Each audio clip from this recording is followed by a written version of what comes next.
First living robots that can reproduce. In a potential breakthrough for regenerative medicine, scientists have created the first ever living robots that can reproduce. The millimetre-sized living machines, called Xenobots 3.0, are neither traditional robots, nor a species of animal, but living, programmable organisms. Made from frog cells, the computer-designed organisms, created by a US team, gather single cells inside a Pac-Man-shaped mouth, and release babies that look and move like their parents. Self-replicating living bio-robots could enable more direct, personalized drug treatment for traumatic injury, birth defects, cancer, aging and more.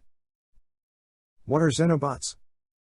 Xenobots are neither a traditional robot, nor a known species of animal, but a living, programmable organism.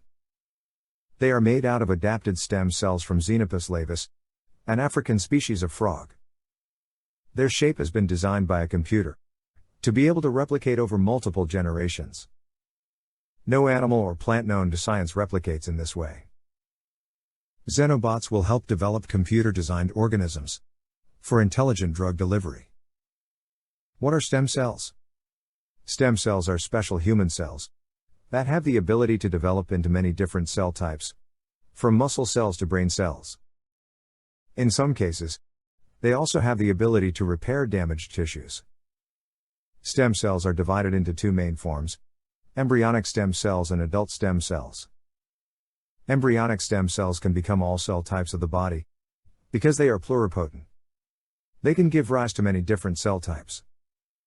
Adult stem cells are found in most adult tissues, such as bone marrow or fat, but have a more limited ability to give rise to various cells of the body. Meanwhile, induced pluripotent stem cells are adult cells that have been genetically reprogrammed to be more like embryonic stem cells.